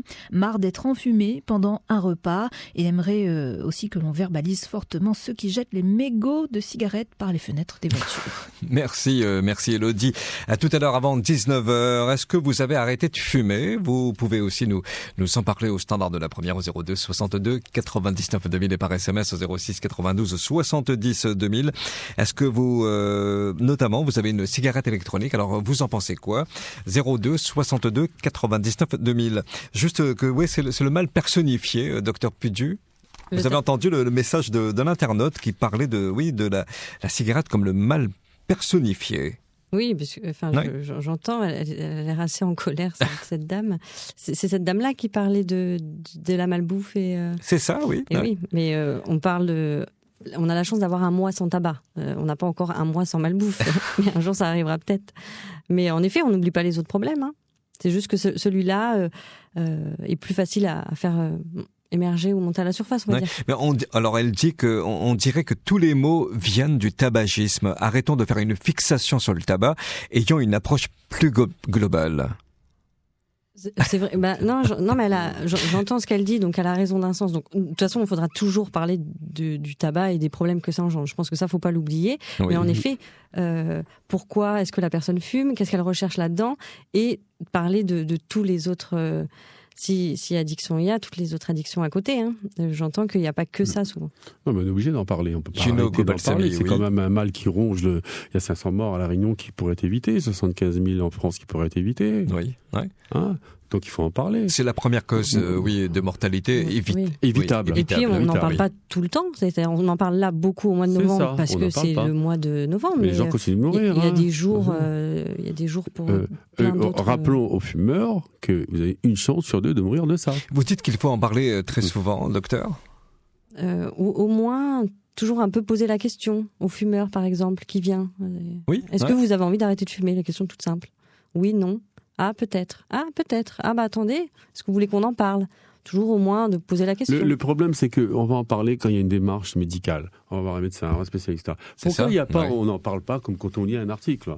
C'est ça qu'il faudrait. Les gens on cache le truc. C'est comme si c'est réservé à ceux qui sont assez fufutes pour aller chercher pourquoi c'est bien. Et voilà. Et les autres, on leur dit rien, continuent à fumer. Vous voyez, et c'est comme si on a cette impression-là. Pourquoi on fait pas des petits articles sympas en disant voilà, tiens, là-bas il y a eu moins de fumeurs, ah tiens, il y a un machin qui maintenant a retrouvé du souffle et tout, c'est sympa, le médecin a prouvé. Non, ça on n'en parle pas. Certains trouvent que nous parlons de moins en moins de tabagisme passif, docteur Pudieu. Alors ça, c'est peut-être grâce aux mesures gouvernementales qui font qu'on ne peut plus fumer dans les lieux publics. On n'en parle plus. Hein. Mais c'est vrai que je pense peut-être qu'il y en a un peu moins. C'est grâce à ça. Il y en a un peu moins grâce à ça. Après, dans les familles, c'est pas rare que les fumeurs fument dans les maisons. Hein, voilà. Et là, il y a toujours le tabagisme passif exactement. Voilà. Et je rappelle que le vapotage passif n'existe pas. C'est ça. Ça a été démontré, calculé, vérifié, etc. Donc voilà. Avant que je c'est-à-dire le vapotage passif. C'est-à-dire qu'ils ont fait des essais. Les gens qui ne vapotent pas et qui sont à côté de vous ne sont pas intoxiqués ou quoi que ce soit, puisque déjà la cigarette électronique, elle n'est pas toxique, elle n'est pas nocive. Donc forcément. Mais on a fait des études. En fait, on sait que sur le court terme, gynécobalsamie, c'est ça pour l'instant, pas de souci au niveau de la santé, mais sur le long terme. Ah, d'accord. Dans 10 ans, dans 15 ans, dans 20 ans. Parce que la cigarette électronique, elle est arrivée... on va dire en France 2012, 2013, c'est ça ? Les débuts, c'est 2008, donc ça fait quand même 12 ans. Il n'y a pas assez de recul. C'est 12 ans quand même. Hein. Oui. 2 ans, et on a des tests scientifiques derrière. Okay, des médecins qui ont fait, qui disent même au jour d'aujourd'hui. Des études qui viennent de l'extérieur, enfin en dehors de la France. Attention, des Européens, des Anglais, des machins, etc. Donc c'est pas des études comme à l'époque on voyait qui sortaient du Japon ou d'Amérique et qui étaient cassés au bout de 2 semaines, quoi. Parce qu'à l'époque, Big Tobacco ne faisait pas les cigarettes électroniques. Aujourd'hui, il en fait, et du coup, il n'y a plus de mauvaises études. Hein, donc il y a suffisamment d'études qui montrent qu'il n'y a pas de vapotage passif, c'est clair. Hein. Quand moi je disais en 2013, quand mes enfants m'ont dit arrêtez de fumer, on conduisait la bagnole, les enfants étaient derrière. Les papas morts de fumer. Maintenant on vapote, il n'y a pas de problème. Mais il y aura encore des gens qui sont dans cette situation-là, qui fument et le marmaille est à côté. Eux, c'est tabagisme passif. Autant vapoter si on ne peut pas s'arrêter. Hein, donc voilà. Notamment sur la femme enceinte, docteur Pudieu, est-ce qu'elle doit absolument raccrocher la cigarette ? C'est vraiment le mieux. Hein. C'est ce qui est, parce que malheureusement, le tabac augmente le nombre de grossesses extra-utérines. Hein, c'est la grossesse qui n'est pas à sa place. Ça augmente aussi le nombre de fausses couches spontanées, de stérilité dans le couple, autant chez l'homme que chez la femme. On parle pas souvent de ce problème-là, de stérilité. Et d'un point de vue du coup, donc ça c'est côté fécondité. Et quand le bébé est là, le bébé souvent va être plus petit ou il peut y avoir des malformations à cause du tabac. Donc c'est vraiment important pour la femme enceinte. Si elle arrive en fait avant de tomber enceinte d'arrêter, c'est le mieux. Et si elle n'y arrive pas, faut vraiment qu'elle puisse se faire aider, qu'elle puisse en parler sans être jugée non plus, parce que nous c'est pas notre but. C'est vraiment d'aider, d'accompagner la femme pour sa santé et pour le bébé. Et s'il faut passer par la vape pour aider la femme enceinte. On a eu dans nos magasins plusieurs femmes qui étaient enceintes. Et je ne peux pas arrêter de fumer. Je veux une cigarette électronique. Et à ce moment-là, on proposait une petite cigarette électronique avec 0 nicotine, si vraiment elle pouvait. Et voilà. Donc c'était un moindre mal. Sachant qu'on ne sait pas s'il y a mal pour l'instant. En effet, pour l'instant, il n'y a pas d'études sur la femme enceinte et la vape, mais réduction des risques. Qu'est-ce qui est le pire? Vapoter ou fumer? En tout cas, les addictos ont tendance à dire que... je vous rappelle que Dotzenberg, on n'en parle plus, il disait que fumer, c'est rouler en sens inverse sur l'autoroute, et vapoter, c'est rouler à 100 quand tout le monde roule à 90. Dans le même sens. Alors ça, c'est notamment ce message qui est plutôt triste. C'est Nicole qui nous parle de sa belle-sœur qui n'a jamais fumé et qui est morte d'un cancer du poumon. Parce que, bien sûr, le cancer du poumon n'est pas... il peut y avoir des cancers du poumon autres que dus au tabac. Oui, la pollution, les polyéchappements, etc. Oui, il y avait peut-être d'autres facteurs. Ouais.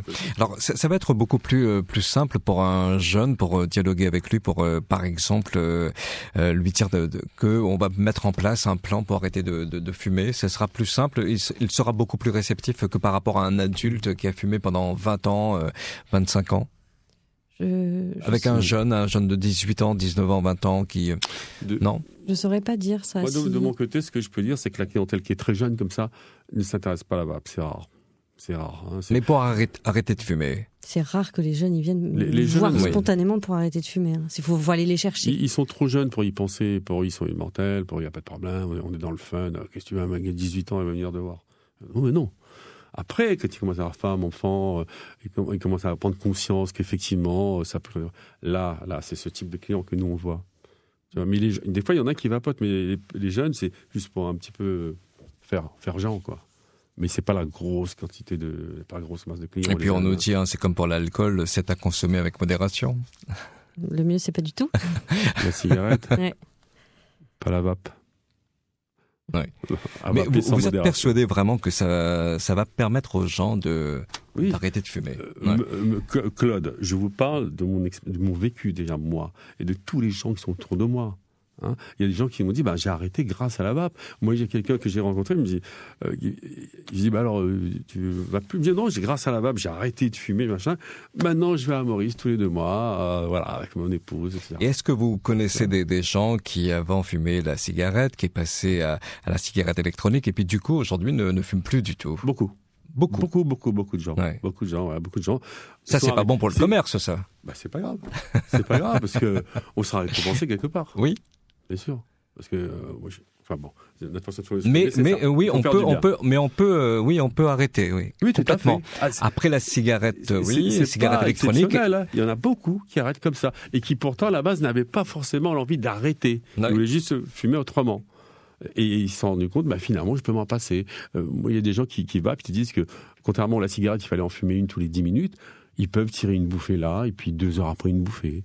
C'est pas pareil. Il semblerait que la nicotine dans la vape, elle est moins addictive. Il y a quelque chose. Ouais. Et puis, on nous dit également que c'est très compliqué d'arrêter de fumer, Dr Pudu. C'est très difficile. Pour certaines personnes, oui. Pour certaines personnes. Ouais. Parce que, moi, c'est toujours personne dépendante. J'ai des personnes qui vont me dire c'est beaucoup plus facile d'arrêter de fumer que d'arrêter de boire, et d'autres qui vont me dire l'inverse. C'est beaucoup plus facile d'arrêter de boire que d'arrêter de fumer. Donc ça reste toujours quelque chose de vraiment personnel. Mais il faut juste se dire que c'est pas parce qu'on n'a pas réussi une fois, c'est pas parce qu'on n'a pas réussi 2 fois que la 3e va pas marcher. Donc il faut toujours retenter, toujours apprendre de ce qui s'est passé et pas voir ça comme un échec, mais c'est comme une aide et se dire comment j'ai fait la première fois, pourquoi est-ce que j'ai rechuté, c'est de retrouver ces facteurs et puis si 1 fois, 2 fois on a essayé tout seul et puis qu'on se rend compte que ça marche pas, on se retourne vers un professionnel. Oui, il faut essayer plusieurs fois parce que la première fois on n'a peut-être pas compris comment ça marche, la cigarette, comment ça va. Il y a plein de gens qui achètent au départ et puis qui l'ont mis de côté parce qu'ils n'ont pas su recharger, ils n'ont pas su qu'il fallait changer une petite résistance, on leur a pas dit. C'est pour ça qu'il fallait avoir un spécialiste. Mais effectivement, il faut réessayer plusieurs fois. Oui. Et puis c'est vraiment le soutien psychologique. À chaque échec, on apprend. Au bout de 2-3 cigarettes, je pense qu'on est calé. Au bout de 2-3 essais, je pense qu'on arrive à trouver ce qu'on c'est ça. Et puis vraiment le soutien psychologique qu'on peut retrouver dans les centres. Je regarde en fait fumer pendant plus de 20 ans. Alors ça c'est Stéphane qui nous dit ça. Il a fumé pendant plus de 20 ans une séance d'hypnose et il a arrêté. Ça fait 4 ans maintenant. Vous en pensez quoi, docteur? Tant mieux. La séance d'hypnose. Ouais. Alors c'est un outil qui peut être utile aussi. Efficace apparemment. Pour certains. Pour certains. Oui, certains vont me dire non, ça n'a pas marché. D'autres oui, beaucoup. L'hypnose, l'acupuncture, la vape, les substituts nicotiniques, l'ergo. Il y a plein de. J'ai l'impression qu'il existe plusieurs moyens ça, vraiment exactement. pour arrêter de fumer. Oui. C'est ça. Et chacun prend en fait. Moi, je voudrais ça, je veux ça, je veux ça, je veux être accompagné par ci, par ça. Et puis, le patient fait son petit mélange et puis... il fait son choix. Voilà. Mais il y a des études, dont l'étude Cochrane, qui a permis justement... L'étude Cochrane, hein, c'est-à-dire c'est un groupe qui s'appelle Cochrane, qui a fait une méta-analyse de plus de 50 études. C'est ça qui a permis à l'Angleterre de sortir cette affirmation. Et ils disent que pour 100 personnes, c'est le résultat de son analyse, pour 100 personnes qui vapotent, 10 personnes ont la chance d'arrêter, alors que pour 100 personnes qui essaieraient autre chose, que 6 personnes auraient une chance d'arrêter. Donc en fait, c'est une façon de démontrer que la vape est plus forte, si tu veux, au niveau d'impact, que les patchs, que les champis, que les gommes, etc. Nous allons écouter David au standard de la première. Bonsoir David.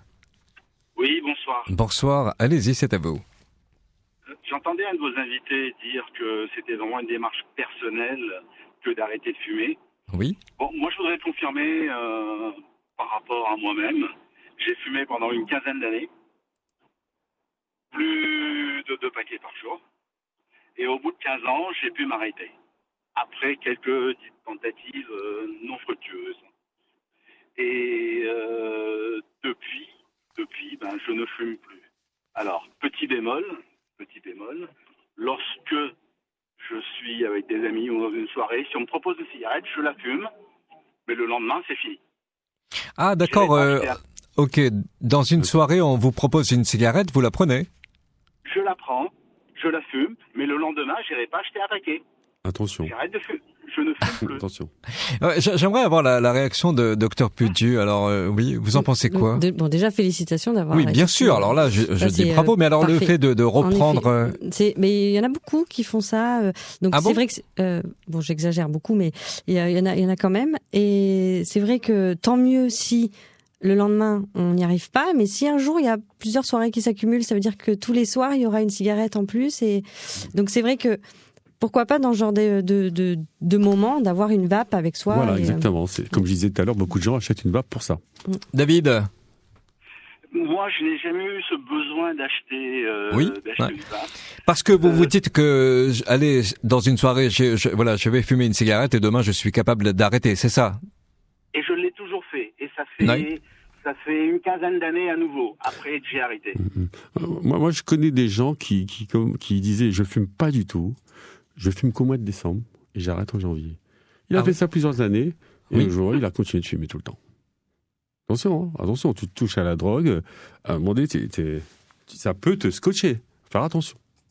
Et là, monsieur, vous avez la volonté tous les jours de vous dire non, j'y touche pas. Oui. Peut-être qu'un jour, il dira, je suis fatigué, tiens, une cigarette qui traîne. Ouais. Et c'est parti. Ouais, David, alors, c'est peut-être le piège, non? Vaut mieux qu'il y ait une vape qui traîne à côté de vous que ce soit une cigarette. Dernière précision. J'étais à l'époque aussi un amateur de cigares. Et pareil, si un jour un ami m'en propose un, je le fumerai, mais ça s'arrêtera là. Sachez qu'en cigarette électronique, on a de très bons goûts cigares. D'accord, carrément. Il y a certains qui sont mythiques. Hein. Mais David, est-ce qu'il y a eu un déclic? Ça a été vraiment... Non, pour vous, ça a été du jour au lendemain. Moi, le fait d'arrêter, après plusieurs tentatives... Qu'est-ce qui a fait que vraiment vous avez arrêté? Est-ce qu'il y a eu un déclic ou pas? Parce qu'on nous parle de ce fameux déclic. Alors, le déclic, pour moi, à l'époque, ça a été d'avoir pris du poids en fumant. Ah oui. Je ne comprends pas, mais ça a été le fait de prendre du poids. Et donc, en essayant de perdre du poids, donc en se mettant au sport, ça m'a fait arrêter de fumer. Ouais. Oui, bien sûr. Nouvelle hygiène de vie. Donc, J'arrête de fumer, je prends du poids. Non. Là, c'est l'inverse. Non, là, c'est l'inverse, mais on connaît des gens qui arrêtent de fumer et qui voilà. On prend un petit peu de poids. Un petit peu. Allez, 2 ou 3 kilos. Oui. Il ne faut pas croire que la cigarette traditionnelle fait maigrir, attention. Je suis pas certain qu'on... Oui, docteur, 1 kilo? Pas plus? 2 ou 3. Non. Je préfère le dire. Il y en a qui prennent pas du tout de poids. Oui. Non, en fait, on se remet à mettre quelque chose dans la bouche. C'est pas la cigarette qui maintient ton poids. Hein. Faut le savoir. C'est parce qu'on a plus ce truc dans la bouche, donc on va manger un petit peu plus. C'est le poids qu'on aurait eu si on n'avait jamais fumé. Voilà. David, donc du coup, ça a été ça. Vous avez arrêté et non, c'est ça. Vous avez perdu du poids. Voilà. J'ai voulu perdre du poids. Vous avez voulu perdre du poids, oui. Ouais. En en faisant du sport. Et à partir de là, j'ai arrêté de fumer. Sauf Parce que les deux choses n'étaient pas conciliables pour moi. il y a une petite soirée, sauf quand il y a une petite soirée. Une petite cigarette. Vous n'avez pas vraiment arrêté de fumer. Hein, franchement, hein, Oui. ça ne m'a jamais incité à aller acheter un paquet le lendemain matin. Jamais, jamais, jamais. Jamais. Il y a aussi une donnée importante qu'il faut savoir, les scientifiques ont démontré. Les gens qui se disent « Ah, je fume une de temps en temps, c'est pas grave ». C'est pas la quantité de tout ce qui est négatif qui compte, c'est le contact avec le tabac qui est nocif. Donc, petit contact ou contact régulier, c'est nocif. Non, mais dire j'en fume une. Oui, Docteur, oui, c'est vrai, mais peut-être qu'un jour, là, voilà, pendant 15 ans, vous réagissez comme ça, et un jour, vous aurez un autre déclic en vous disant, bah là, même en soirée, j'en ai plus besoin. Et donc, je vous le souhaite et je l'espère, hein, parce que le but, c'est vrai que ce serait encore mieux pour vous qu'il n'y en ait plus du tout. Parce que là, je pense. Je suis d'accord avec vous. Et peut-être qu'un jour, vous aurez ce déclic et. La meilleure façon de résister à une tentation, c'est d'y céder. Prenez une vape. Oui, David. Je vous parle des clients qui me le disent, et des gens qui viennent chez moi. Tout le monde va sur le balcon pour fumer. Moi, je suis comme un couillon dans le salon. Je vais acheter une vape. David, merci beaucoup. Rentrez bien chez vous. C'est un argument quand même. Je vous en prie. Et prenez soin de vous. Nous écouterons tout à l'heure Pascal de Saint-Pierre.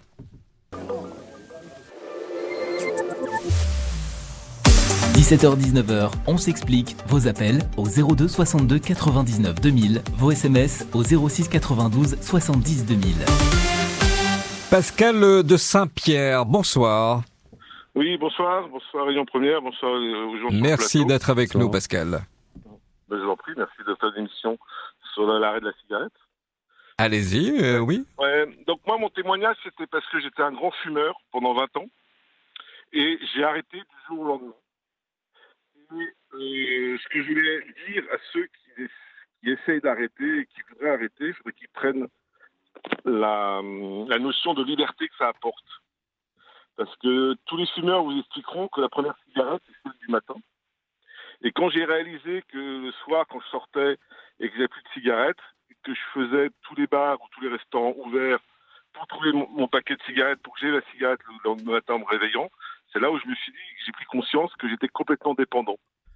Notamment, par exemple, quand je prenais le téléphone au bureau, j'allumais ma cigarette.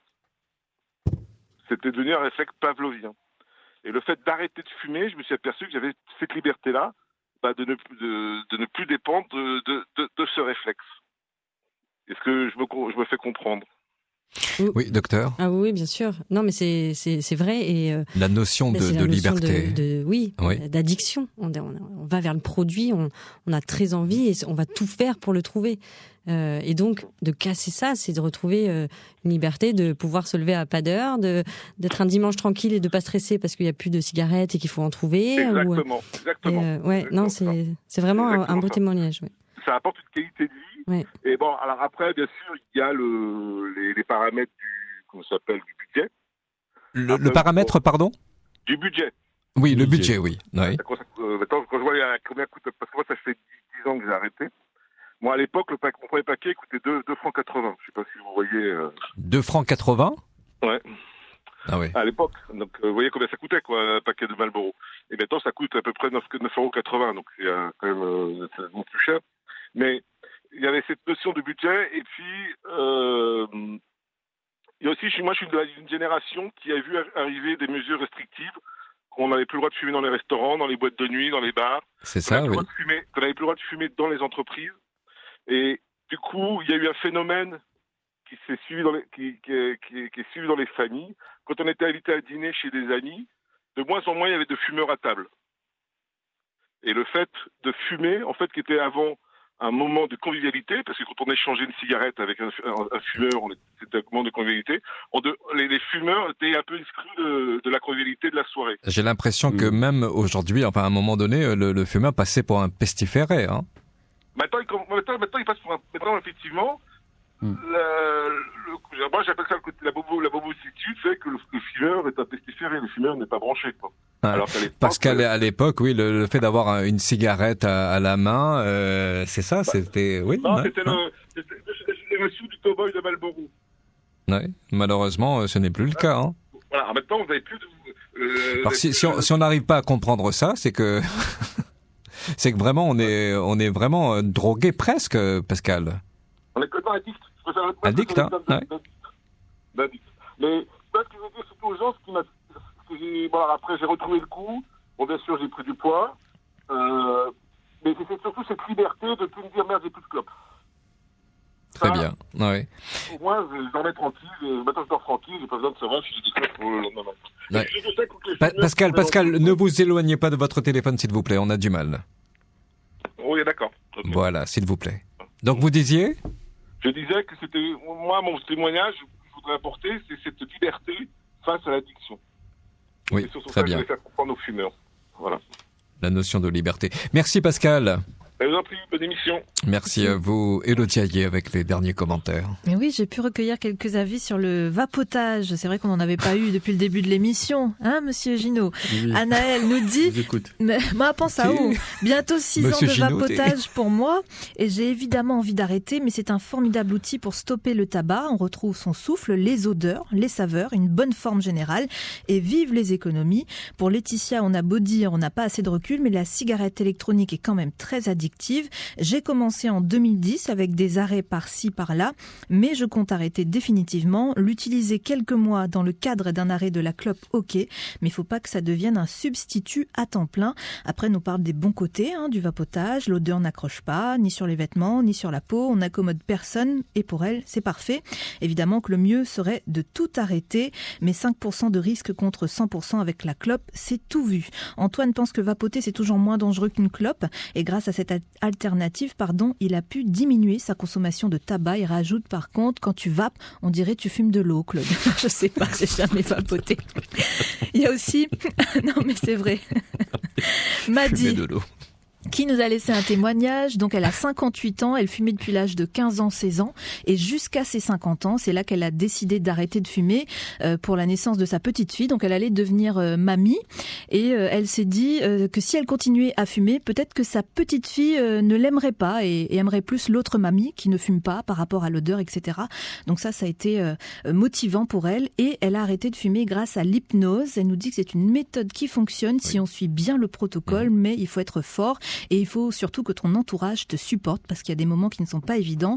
Et puis elle donne un exemple. Par exemple, elle a arrêté le café car ça appelait la cigarette. Donc elle a réussi progressivement à arrêter ça. Il y a plein de petites astuces comme ça que l'on apprend.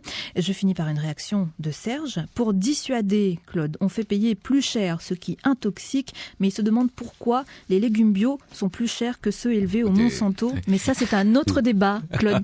Peut-être pour une autre émission. C'est un autre débat. Terminer là-dessus. Merci beaucoup, Dr Camille Pudju. Vous êtes médecin à l'ANPA, c'est l'Association nationale de prévention en alcoolologie et addictologie. Merci à vous. Gino Gopalsamy, vous êtes directeur d'une société spécialisée en cigarettes électroniques. Je vous dis à bientôt sur La Première. Merci encore. À bientôt, merci. Au revoir. Merci d'avoir regardé cette vidéo. Si elle vous a plu, je vous invite à la liker, à vous abonner, à activer la cloche pour être au courant des sorties de nos vidéos et de continuer à nous suivre sur nos réseaux sociaux Facebook, Instagram et notre chaîne YouTube.